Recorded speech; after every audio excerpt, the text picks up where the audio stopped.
issue ng South China Sea. Every now and then, Correct. sa panahon ni BBM, may escalation, may nagbanggaan, may water cannon. Pero ang tanong, ano ba talaga ang ginagawa ni BBM when you talk about the South China Sea issue? Foreign policy of BBM is like a mirror image of the United States and very leaning and very heavily influenced by the United States. So kaya ganun tayo. Dahil tulad ng sinabi ko, walang anumang aksyon ang Kamara de Representante dyan ang papasa kung wala po ang basbas ng Pangulo o ng Malacanang. Iyan po yung talagang kaugalian dyan o kaya iyan po yung parang tradisyon dyan. Kaya O ayan na, para doon sa congressman na nagdudunong-dunungan sa geopolitics.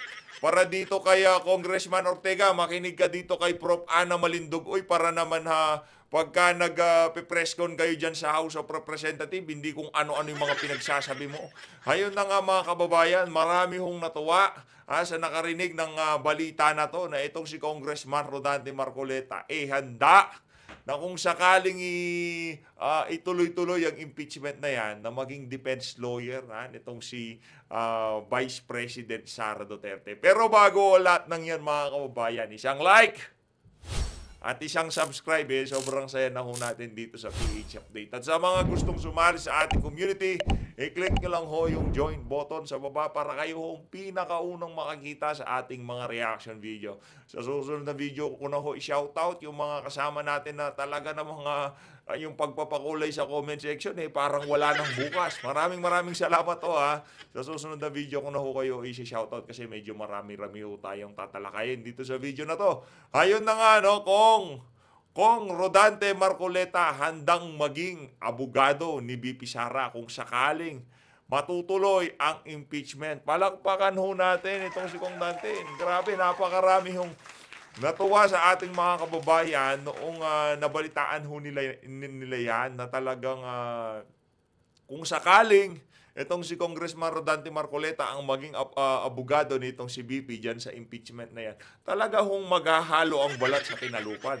Doon nga sa huling video natin, di ba, pinipilit ho nating isipin kung sino ang itatapat ng makakaharap ng kampo ni VP Sara dahil ang kalaban ho dyan mga congressman Sino ho kaya dito sa mga kongresista na to ang kayang tumapat sa katalinuhan nitong si Congressman Rodante Marcoleta? Diba? Kahit paano ho natin isipin, si Edsel Lagman malabo na ilong nun. Diba? Sabihin na natin na magaling magsalita yang si Edsel Lagman.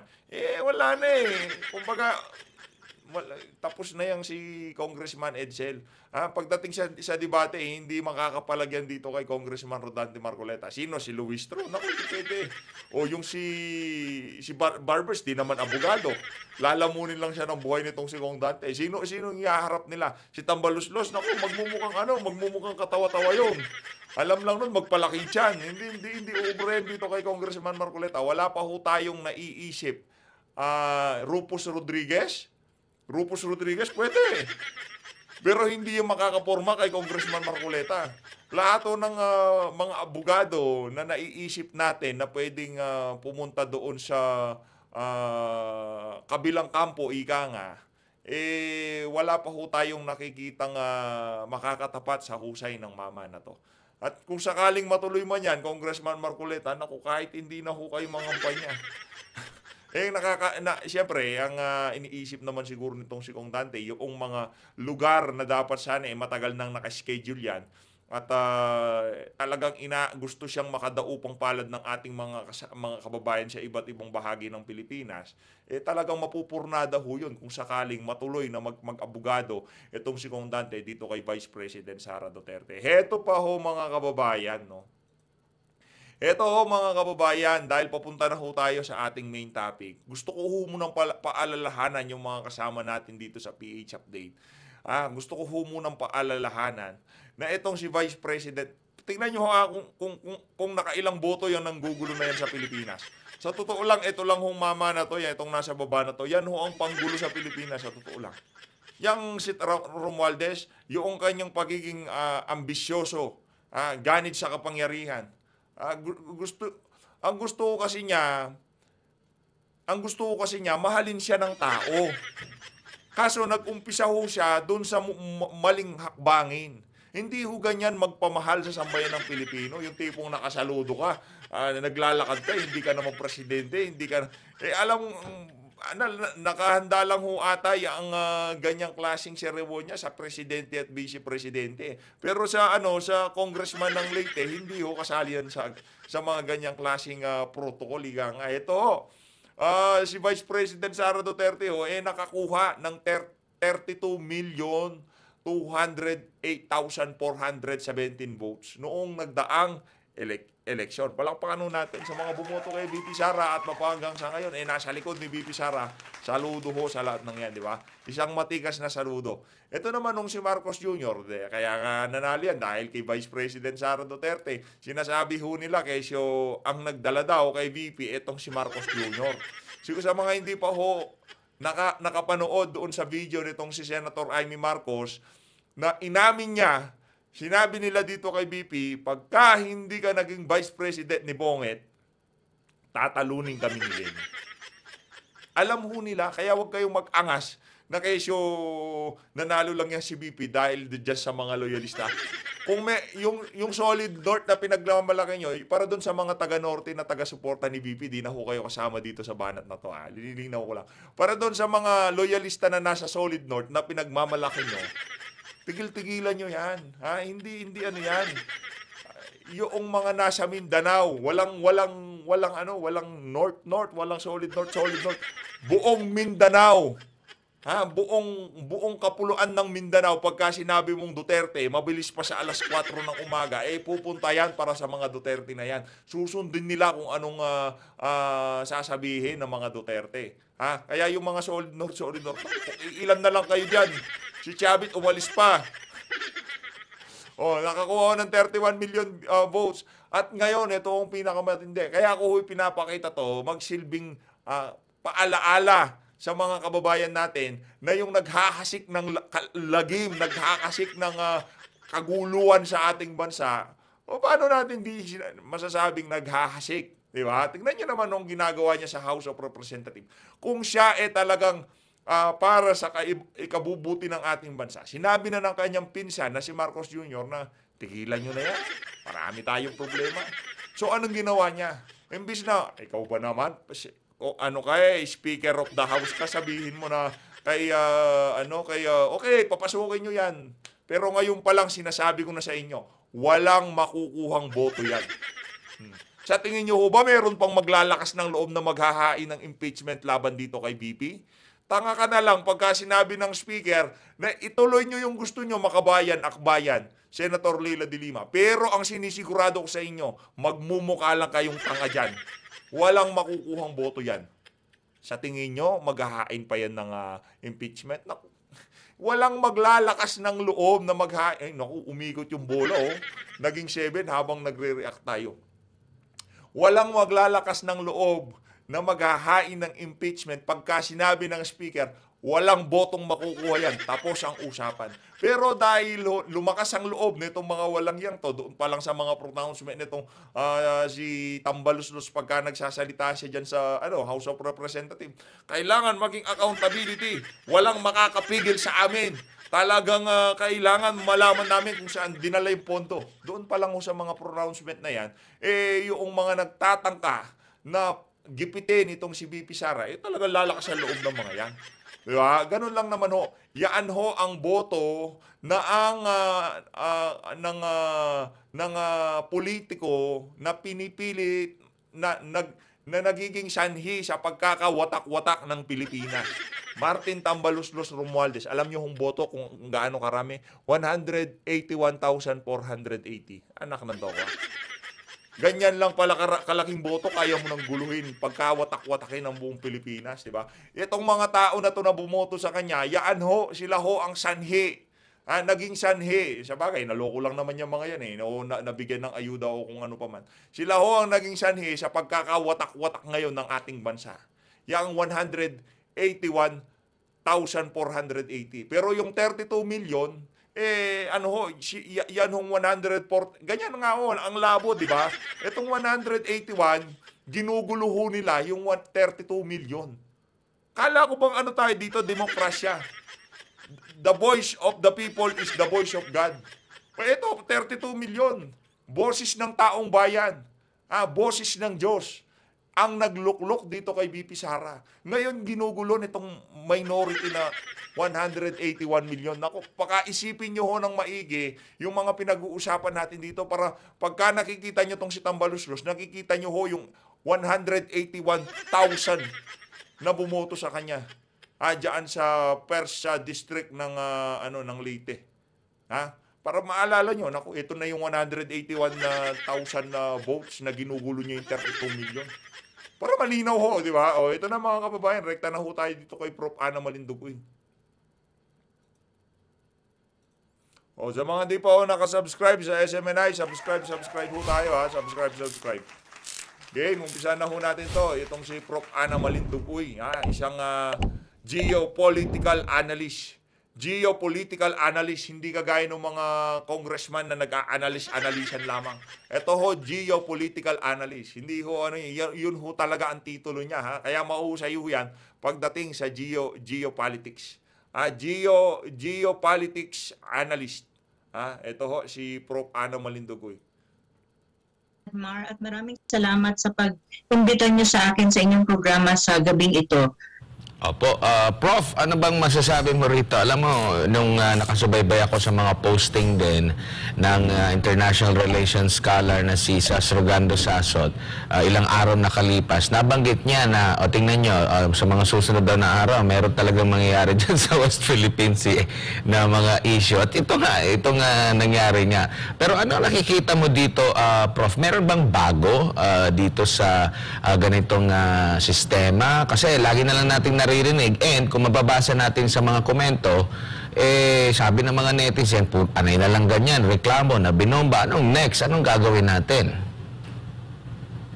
Oo, tama ka. Pero sa akin kasi, dalawa yung perspective ko dyan. Ang unang-una, yung sinasabi ni Sas, may kinalaman kasi yan sa domestic politics na nangyayari. As we can see, may political tension na nangyayari sa Pilipinas, may mga rallies ka, may mga sumisigaw na supporters ni Vice President Sara Duterte na no to impeachment, at may nananawagan din na iba dyan na mga Pilipino din na they are asking for the resignation of the President. Mayroon din mga taga-suporta ang Presidente. So, sari-sari ang nangyayari sa Pilipinas when you talk about domestic politics, especially when you talk about politics for that matter. So, parang sinasabi lang naman ni Sas, which is also a possibility, and ako rin, minsan naiisip ko rin yan na, to have a diversion. Kasi nga, in terms of trust rating din ni President Marcos Jr., medyo bumababa, at saka, naapektuhan din ang kanyang trust rating sa mga nangyayari. So, parang ang sinasabi lang naman ni Sas, which is sometimes naiisip ko rin talaga, is parang diversionary tactics ang mangyayari, kung ano man ang nangyayari at nangyayari sa South China Sea na nangyayari na nga ngayon. Tapos, ang sinasabi, kasi ang mangyayari dyan, diversionary tactics para ang atensyon ng mga Pilipino, imbis na pagtuunan ang domestic na politika at domestic na sitwasyon ng Pilipinas at maraming problemang kinaharap ng Pilipinas, may economy and other things, mapunta ang atensyon sa South China Sea. Kasi nga, pag sinabi mong South China Sea issue, medyo may sense, nag-i-invoke siya ng sense of nationalism sa mga Pilipino. On the other hand, kung tatanungin mo, anak ng toka, Congressman Ortega, baligtad pala Ang sinasabi nyo, pagka ganitong nangyayari, biglang magkakaganito. Di ba? Parang ma-divert yung attention natin dito sa issue ng BP. Di ba? Ganun ho. Mali pala yung analysis mo. Hirap ho talaga pagka hindi ka geopolitics analyst, magbibida-bida ka kagaya nitong si Ortega. Baligtad ho pala ang presidente ang gumagamit sa issue. Posible ang presidente ang gumagamit sa issue ng West Philippine Sea para pagtakpan yung kanyang mga kapalpakan. Anak ng toka. Kung Ortega, ginabaliktad mo baka yun ang napag-uusapan sa meeting. Di ho kaya? Ako kung may pagbabago nga ba dyan sa South China Sea, I don't really see this as something new. I'm not surprised about these things kasi paulit-ulit lang ito. Talaga naman, na alam naman natin at alam naman natin kasi ang magiging reaction ng China if in any case ang mga ships natin papasok dun sa mga areas sa South China Sea na kiniklaim nila na part of their territory. Talagang gagawa yan ng hakbang, either itataboy ang ating mga barko or magwa-water cannon. At alam ko ang China, given na medyo, ang alam ko sa ngayon, they're hardening their position. Ibig sabihin, talagang harden yan. Hindi yan kumbaga magdadalawang isip na gawin kung anong tingin nila would protect their interests in that area, in that parts of the South China Sea na kiniklaim na nilang teritoryo nila. So sa akin, this is not new, this is not a surprise. It happened before and it will happen again. Yun yung sinasabi ko. Ngayon, ang tanong lang dyan, kailangan natin makipag-coordinate at makipag-usap sa kanila when it comes to these things. Kung papasok ka dyan sa area, anong gagawin? It's not about asking permission, it's more about communication. Kaya na sinasabi ko lagi, ang dapat kasi na-approach talaga dyan is hindi agresibo. Dapat diplomatic at magandang pag-uusap, magkaroon ng coordination sa ground kasi mahirap yan kung mag-escalate yan. Ang sinasabi nga kanina sa report ninyo, ang PLA or yung People's Liberation Army or yung fleet nila, yung navy nila ay andyan din. So ibig sabihin, China is prepared for whatever happens and China will not back down. That is already obvious. Ang tanong, makikipag-gitgitan ka ba sa isang higante? Of course not. Kasi hindi dapat yun ang paraan. Dapat makipag-usap, linawin at makipag-coordinate kung ano ang mga gagawin natin na kung saan alam naman natin na China will react. So yun dapat yun. Ang tingin ko lang, no? Again, diplomacy is the way to go, and then open communication and sincere communication between two sides is very important. These are very important mechanisms and steps to take. Opo, and mismo sa naging, di ba, yung sa desisyon ng tribunal, nakikita nila at na talagang itong mga ganitong mga insidente ay regular na nangyayari. No, ngayon, anong nakikita mo? Meron bang kasi hindi ito bago, hindi ito first time. Meron ka bang nakikitang movement sa hanay ng Pilipinas para maresolba itong ganito? Kasi paulit-ulit na lang ito hanggang sa baka abot sa punto magsasawa na yung mga Pilipino. Well, nakikita natin yung mga komento nila na paulit-ulit na lang binabalita yung mga ganito, paulit-ulit na lang na mga pangyayari, yung mga kinakanyon. Pero ano ang next move?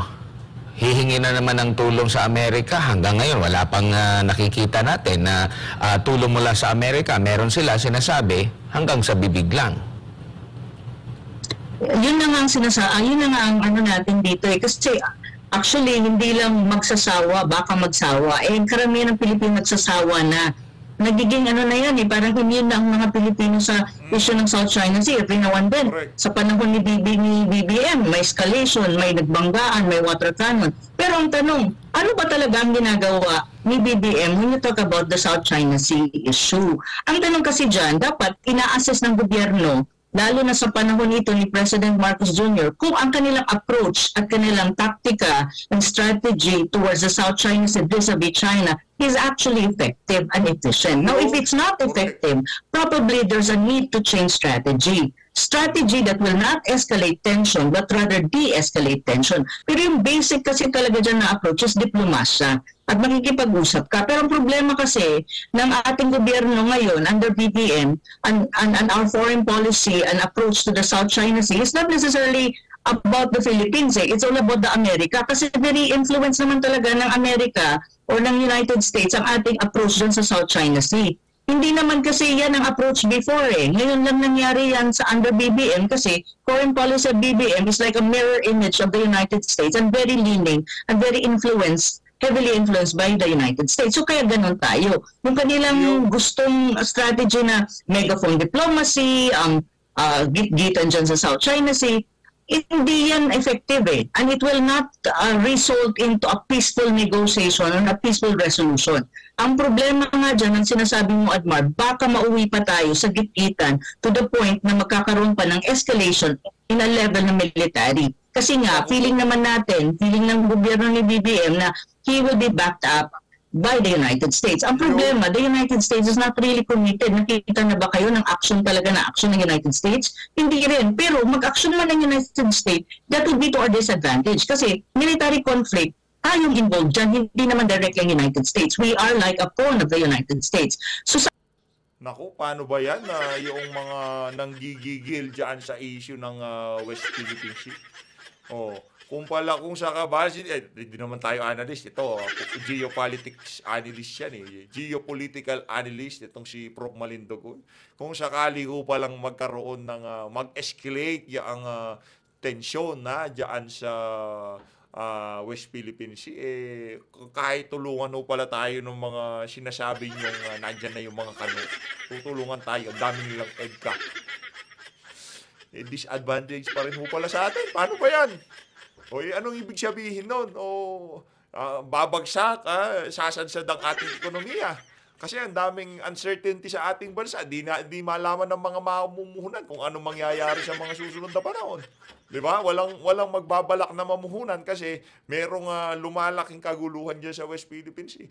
Pagka nangyari yun, tataas ang presyo ng mga pangunahing bilihin. Mawawalan ng trabaho. Lalong maghihirap ang sambayan ng Pilipinas. Gusto nyo ba talagang mangyari yun? Ito, tanong lang kung gusto nyo, edi walang problema, palakpakan ko kayo. Pero kung nasa tamang katinoan kayo, at kung gusto nyo talagang para lang doon sa interes ng sambayan ng Pilipino, hindi ho natin pipiliin na ma-escalate ang tensyon dyan sa West Philippines. Pero hindi tayo pro-China, baka kala nyo pro-China. Pro-Pilipino ho tayo. Ang sinasabi natin dito, kung ano ang kung saan tayo mas makakabuelo, kung saan mas gaganda ang posisyon ng ating bansa. Tuloy. sa akin, dapat mag-assess ang gobyerno ni BBM kung tama ba ang approach nila dyan sa South China Sea o dapat nang palitan o dapat nang nilang baguhin. Now, kung hindi nila babaguhin yan, wag mag-expect tayo. Every now and then, may ganun na mangyayari at sana lang wag mag-escalate into a military conflict kasi hindi kakayanin ng Pilipinas given na ang dami nating problema pagdating sa ekonomiya, sa korupsyon at sa marami pang issue na kinaharap ng bansa. Sana naman at maintindihan ito ng current administration. Ma'am, Kaso nga, ang problema, ginagamit na pantakibutas yung issue na yan ng West Philippine Sea para mapagtakpan yung kanilang mga kapalpakan. Pero ito ang aking fearless forecast. Wala naman nakikinig kay PH Update kahit mag-fearless forecast ako dito sa sa mga susunod na taon, sa susunod na 3 taon nitong si Marcos Jr. dahil makakatatlong taon na ho siya, di ba? Nakita niyo kung paano dumapa ang ating ekonomiya, kung paano mas lumala ang kriminalidad at presyo ng mga pangunahing bilihin. Para mapagtakpan itong mga issue na to, lalo ho nilang palalalain yung issue na yan sa West Philippine Sea. Para kahit na anong mangyari dito, kaya nangyari, tignan nyo naman, dami nating problema. Sinusugod na tayo ng mga Chino. Anong gagawin ng mga Chinese dito? Ang ganda-ganda ng ano nila doon. High-tech sila doon. Anong gagawin nila dito? Ang meron lang ho sa Pilipinas, ano pa meron sa atin dito?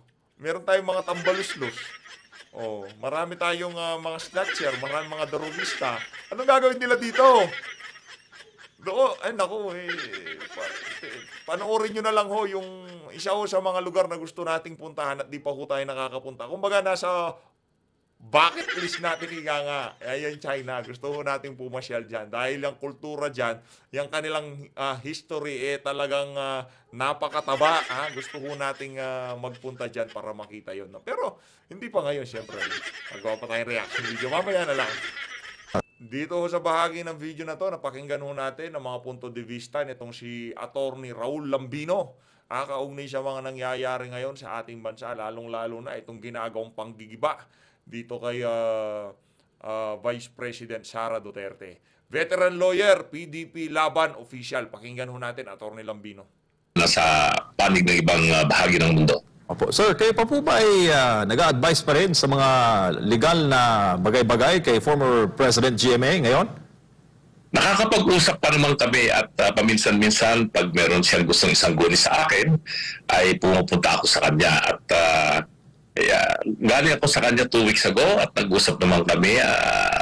Andun pa rin yung aking serbisyo sa kanya bilang isang abogado at bilang isang kaibigan. Opo. Atin pong maalala na malapit itong si VP Sara Duterte kay former President Gloria Macapagal Arroyo at nung matanggal nga siya sa isa sa mga matataas sa posisyon sa Partido Lakas CMD, ang reaksyon po ni VP Inday ay resignation. Now, bago po naging Pangulo ng Pilipinas, naging VP din po ito si former President GMA. Ano po ang masasabi niyo ngayon, Attorney Alambino, sa mga nangyayari ngayon sa Vice Presidente? Well, mahalaga ang posisyon ng Vice Presidente ng Pilipinas dahil sabi nga, alinsunod na rin sa ating saligang batas, isang ano na lang yan, tibok ng pulso na lang yan ay siya na ang ating Pangulo. At kaya pangalagaan natin ang ating Vice Presidente. Kahit na sino pa man ang nakaluklok dyan, respetuhin natin ang opisina na kanyang hinahawakan at kailangan ibigay sa kanya ang kaukulang respeto. Dahil hindi naman siya appointee ng Pangulo kung hindi hinalal yan ng sambayan ng Pilipino. Ibinigay ng sambayan ng Pilipino ang kanilang tiwala at suporta sa kanya na kung ano pa man at may hindi magandang mangyayari sa nakaupong Pangulo ng Pilipinas, siya ang pinagkakatiwalaan ng taong bayan na siya ang susunod na mamumuno ng bansa. Kaya importante na yan ay respetuhin ng sambayan ng Pilipino. Opo, at mukhang may nagbabadyang ikatlong impeachment case laban kay VP Sara. Attorney, sa inyo pong karanasan bilang abogado, may panahon pa po ba ang Kamara, ang Senado? Dahil malapit na po ang campaign period. Alam naman po natin, political issue po ang mga politiko rin ang magiging magpapasya kung guilty ba ang VP o hindi sa mga ibinabatong issue sa kanya. Siguro liwanagin natin yung proseso na tinatawag nating impeachment. Ano ba ang katumbas ng salitang impeachment sa Tagalog o sa wikang Pilipino?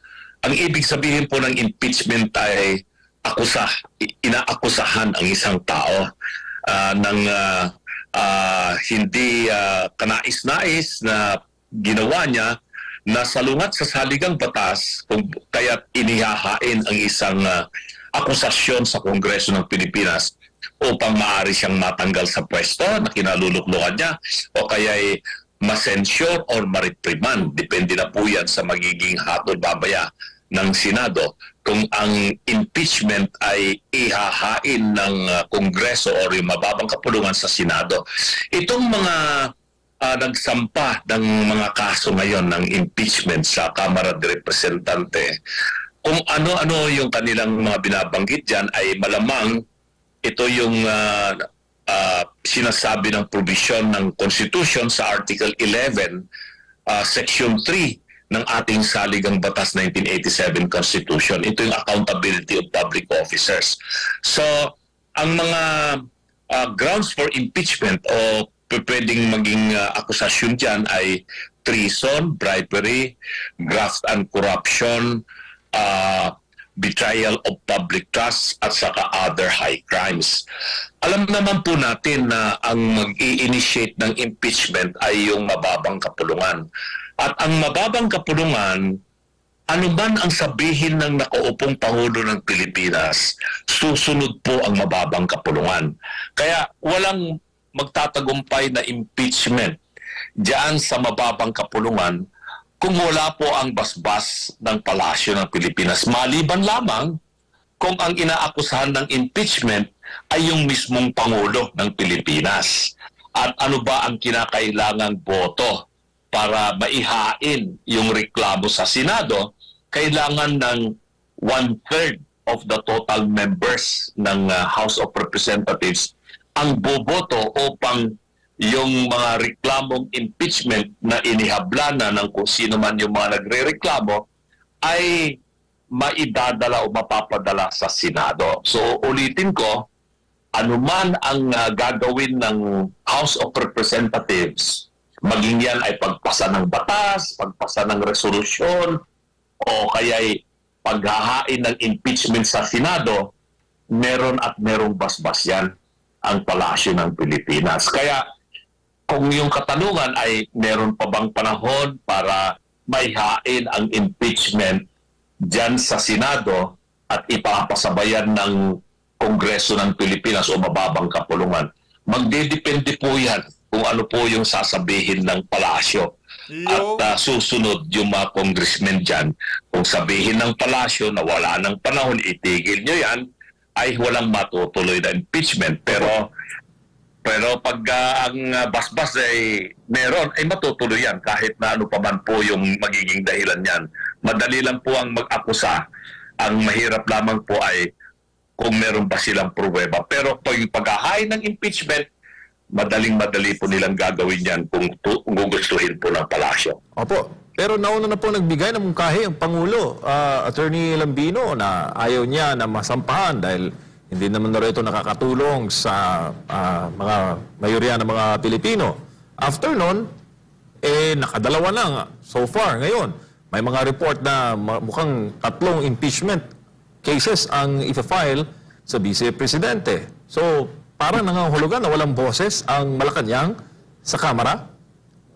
Ganito kasi yan, yung paghahain ng pagsasampa ng impeachment case ay pwedeng kahit na sinong mamamayang Pilipino ang magsampa. So, nabasa natin sa pahayagan na mayroong mga grupo, hindi ko na babanggitin yung kanilang mga pangalan, ang nagsampa ng reklamo. Meron na bang nag-endorso sa reklamo nila na congressman? Kasi kung wala, hindi yun papansinin ng Kamara. Pero pag ang nagreklamo ay isang membro mismo ng Kamara, at sa tingin ko ay itong mga makabayan group na sinatawag natin, ay sila ay nagsampa ng kaso at meron na namang mga susunod pa magsasampa. So ibig sabihin yan, kailangan pansinin na yan ng Kongreso ng Pilipinas. At ito ngayon ay titignan nila kung sapat ba yung forma, meron bang batayan, at meron pang calendar dyan na maghahain na sila ng kanilang resolution. So, yan ay papasok na sa kaukulang committee at ang kaukulang committee dyan ay yung Committee on Justice, most likely. Yan ang didinig dyan. At kung ano man magiging resolution ng Kongreso mamaya ng Committee on Justice, pupunta na yan sa plenaryo. Uulitin ko, kung talagang yung sinasabi ng Pangulo na wala nang panahon, tigilan mo na yan at kailangan asikasuhin natin itong ating bansa at total election na next year, wala nang panahon dyan, ay sana totoo yung ganun na payo. Mamantakan yan, pati itong si Attorney Raul Lambino, diskumpiyado dyan. Doon sa sinabi nitong si Marcos Jr. Sana totoo. Pagkatapos nung lumabas na statement na yun, sabay ho nung kanilang manifesto ngayon. Hanggang sa ngayon, tuloy-tuloy pa rin. Kaya mensahe ng Pangulo o ng Palasyo. Pero pag itutuloy pa rin yan ng Kongreso ng Pilipinas, ay ibig sabihin ay taliwas doon sa sinasabi sa ginagawa.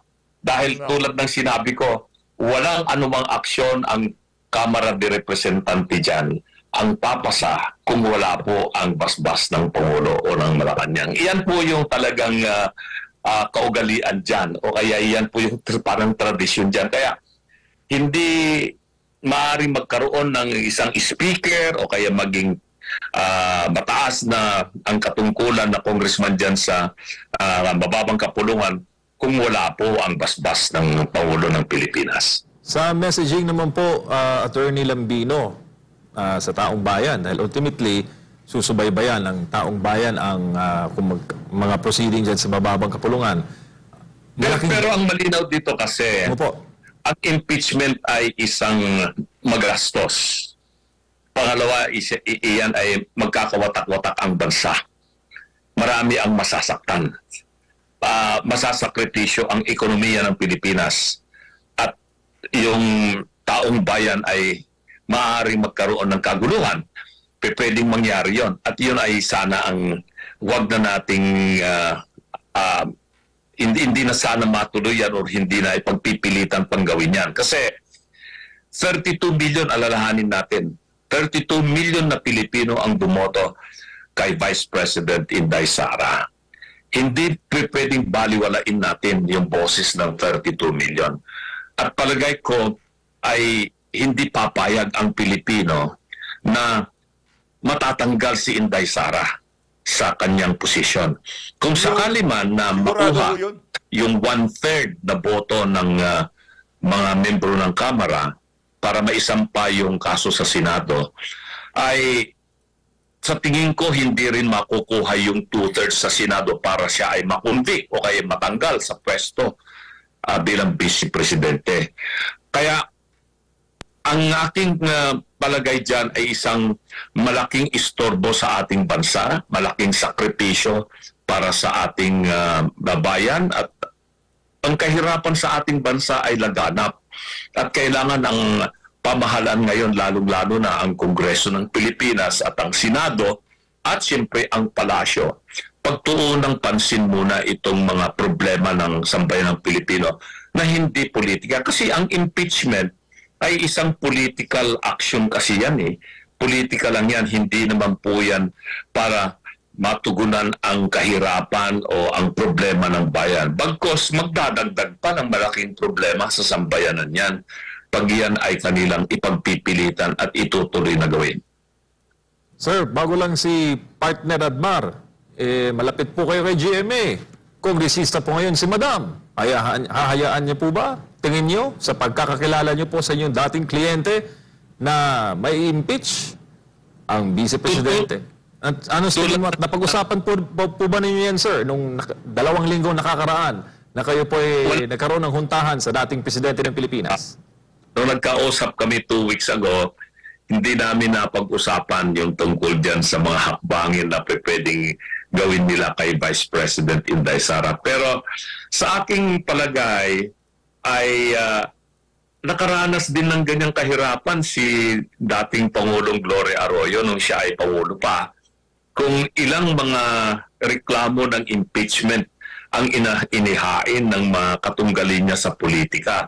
At hindi naman nagtagumpay yan, naging mainit yung mga debate doon sa Kongreso nung mga panahon na yun, pero hindi nakakuha ng 1/3 na boto yung mga nag-ain ng reklamo na impeachment kay dating Pangulong Gloria Arroyo. Pero yung ombudsman na nakatalaga noon, na inappoint ni dating Pangulong Gloria Arroyo, na hindi naman nagtapos ang kanyang termino nung bagong presidente na si dating namayapa ng Presidente Noynoy Aquino, si Ombudsman Merceditas Gutierrez, na-impeach siya.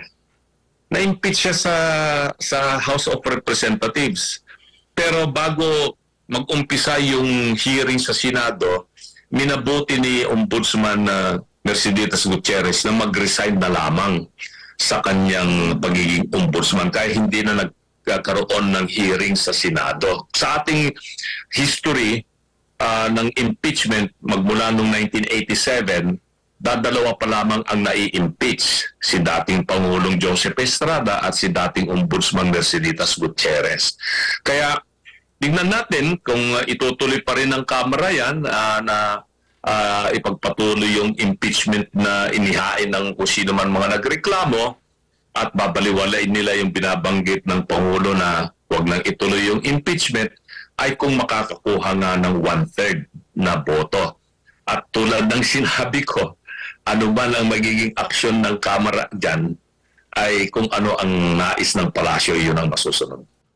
Ayun na nga mga kababayan, dito na una tatapusin ang ating reaction video. Maraming salamat po sa pagsuporta sa PH Update. Napakahusay po talaga nitong si Atty. Raul Lambino. Mag-ingat po kayo lahat. Mahal natin Pilipinas. Maraming salamat.